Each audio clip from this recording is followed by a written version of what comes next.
This video is meant to be a brief overview of my efforts to integrate Behat into Drupal 8 core. So it's going to consist of looking at the sandbox Drupal 8 fork that I've created. I'm going to walk you through the directory structure of that fork to point out the new files and the modifications that have been made. And I'm going to walk through the process of installing Drupal 8 and running the Behat tests. So I've cloned this repository to my local machine, and the first thing that I need to do is run composer update. I've added a couple of new libraries to Drupal 8 core that allow Behat tests to be run. So that includes adding Behat itself, adding some of the libraries that it uses like Mink, and also adding a library that serves as a bridge between Behat and Drupal, which is called the Drupal extension, and that's a project that's available on Drupal.org. While Composer is running, I'll just walk you through the directory structure. So I switched over to PHP Storm here, and I want to point out a few of the new files. You can see that the core Drupal 8 directory is here, and there's a new file in the core directory, and it's called behat.yaml, and this contains all of the configuration for Behat to be able to run tests. You may notice that a couple of the lines here have empty values, base URL and Drupal root. These will depend upon your Drupal installation, and so these are populated by the install process. Base URL will be used to tell Behat the URL to which it should navigate to run the Behat test, and Drupal root will tell Behat the system path to your Drupal installation, which is used for bootstrapping Drupal when API functions are necessary. So I'll show you really briefly the modification that I made to the core install file to make that happen. There's a new function called install Behat that gets run during the installation process, and this does exactly what I described. It determines the base URL and the Drupal root, and it writes those values to the behat.yaml file. Alright, the next thing that I'm going to do while Composer is building its dependencies is I'm going to install Drupal so that those YAML items can be populated correctly. I'm going to type in my extremely secure username and password for this sandbox. I'll just add a couple of configuration options here with another weak password. Save and continue. And Drupal is now installed. So we now have Behat installed and we have Drupal installed. Let's talk about the Behat tests that ship with this fork. The tests are located under core and then tests, Drupal, and following the Behat best practices, all of the Behat tests are contained within a features directory.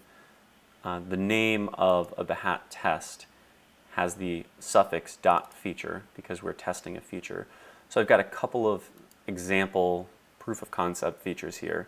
Nothing too impressive, but the first one, installation.feature, tests that if we navigate to core/install.php, we see the text Drupal already installed. And you can see this is in the really nice, easily understood Gherkin syntax. Given I am on core install PHP, then I should see Drupal already installed. This is very simple. This doesn't require any JavaScript, it doesn't require any authentication, API connection, etc. The toolbar feature is a little bit more complex. It does require that we bootstrap Drupal, and it does require JavaScript. So you can see that I've got two tags here that I've added to let Behat know, one, that it needs to bootstrap Drupal so that it can use API functions, and two, that it needs to use a JavaScript session because I'm testing JavaScript functionality. The first step in this, given I am logged in as a user with the administrator role, will actually use the API to generate a user, determine the username and password, and log me in. And then it'll go through to click Manage, make sure that the submenu appears and displays the word content. It will click the link Shortcut and make sure that the submenu appears and displays the link all content.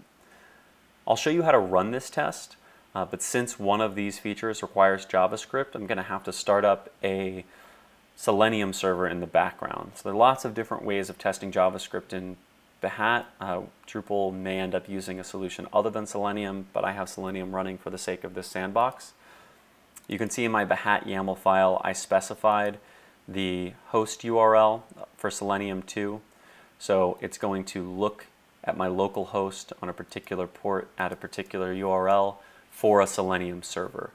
And Selenium's actually really easy to set up locally. I have an alias on my local computer such that I can type the word Selenium and it will start it up.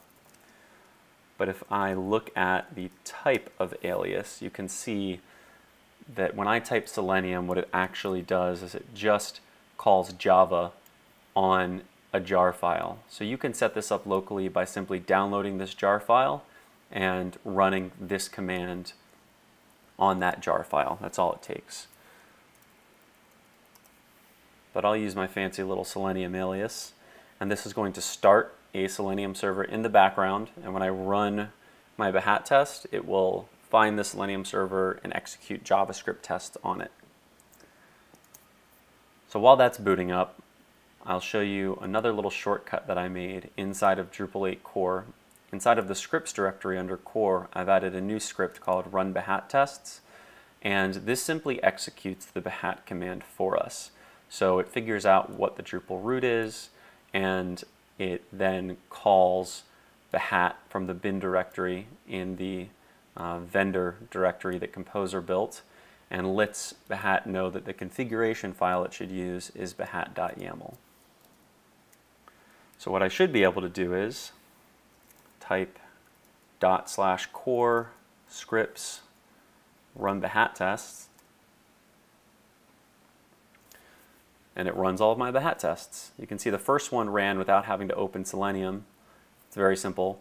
The second one's taking a second because it's talking to the Selenium server right now. It's opening my default browser for this type of a test on my local computer, which is Firefox, and you can see that happen here. And actually goes through the front end, types in the username and password, clicks a button, and makes sure that it sees the text it expects to. So you can see that both of my scenarios passed, all 7 steps were successful, and you got a nice little preview of how Selenium actually works.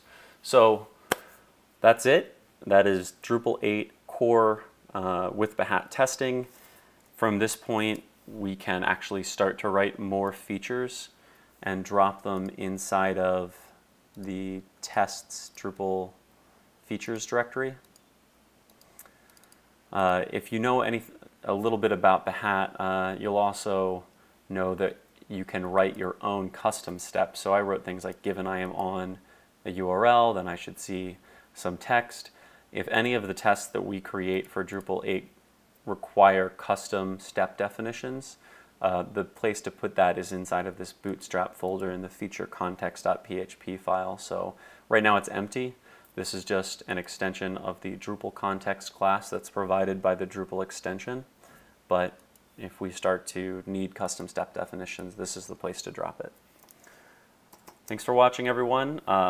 Please feel free to participate in the issue queues, participate in the sprint that's happening at DrupalCon Austin for BDD in core, and to submit patches or pull requests to this. Thanks a lot.